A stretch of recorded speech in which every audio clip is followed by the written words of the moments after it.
The mistake I've made in my adult life was agreeing to participate in The Real Housewives of Miami. Now, I was not one who really wanted to give up my privacy and become a reality star. That was never for me, and I certainly never enjoyed filming, and I'm sure that's obvious to anyone who ever watched the show. But the final straw, the breaking point, came when lies started being told, and Adriana went on TV and started making claims that I was struggling and couldn't pay my rent, and I was having financial problems. And it was a real blow to me, and I couldn't believe people would make these kinds of lies up. And I was very mad at her for lying on TV, and she knew it was a lie. And I was mad at Alexia for getting me involved in this mess, but I was the most mad at the producers who knew the story wasn't true. And they didn't just run it, they ran it and reran it and reran it with no regard for me or my feelings or the truth. And in fact, I was the one telling them after the story came out, and I knew that they filmed it, that I had just bought a $24 million shopping center. What was my financial problem? But they really didn't care. The show must go on. And they did. The show did go on. And it got to a breaking point where I couldn't take it anymore, and I had to make a very hard decision. I realized I couldn't live in this world anymore, and the woman I loved couldn't live without it. So I had to make a decision to leave. And it was a very tough decision, but it had to be made.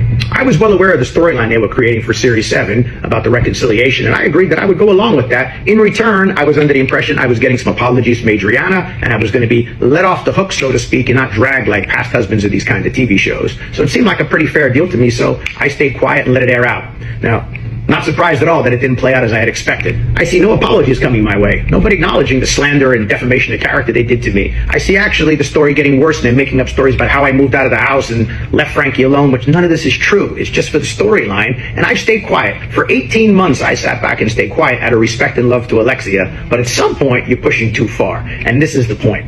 Now, I could understand Alexia bashing me, and I could understand her coworkers doing the same. Even the one I've never met once in my life who seems to be obsessed with me. That's all fine. And I'm not surprised one bit that the producers are running this because they need a storyline to sell you guys a show. But what did surprise me is that they used Peter to come at me and bash me and say that I don't give a shit about Frankie. Well, now you hit a nerve, and now you have my attention, and you're going to start getting some responses. That's where you went too far.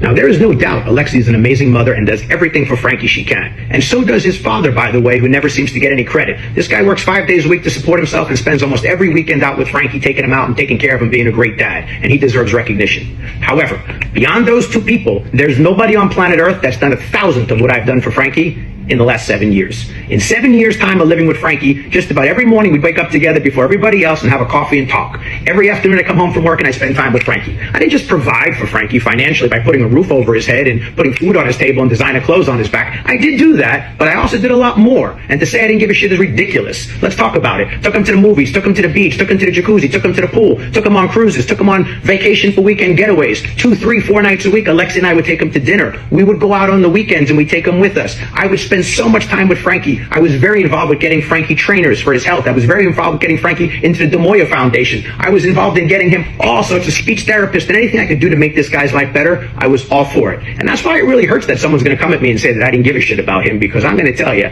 there's not a person on planet Earth who's done as much for him other than his parents as me. And that's how I love Frankie. And you know what? Because I love Frankie, I'm going to speak up, because Frankie would want me to, because he knows this isn't true. Now, I really have no problem with Peter. In fact, after Alexia and I split up, I reached out to Peter, and I told him how bad I felt how things went between us and the pressures that he and I had to deal with. And I told him how bad I felt that I was never able to help him launch a career and get started with a job and get his life on track. And I felt bad for all the pressure the guy had. And I made it very clear, that's my failure more than his. And I told him I would always be there for him, regardless of whether he wanted my help and regardless of my position with his mom. And I always stand by that, and I will always stand by that. But today I feel bad for Peter, because the producers used him again. You see, they convinced him to go and tell the story for their ratings, and he knows better than anyone, when they got something on you, they put it up against you. Except what Peter probably doesn't know, and why he probably had to do this, is because, thanks to me, I'm the one who convinced Alexia to negotiate a deal for Peter and Frankie to get paid. That's why they get paid. And that's why I probably believe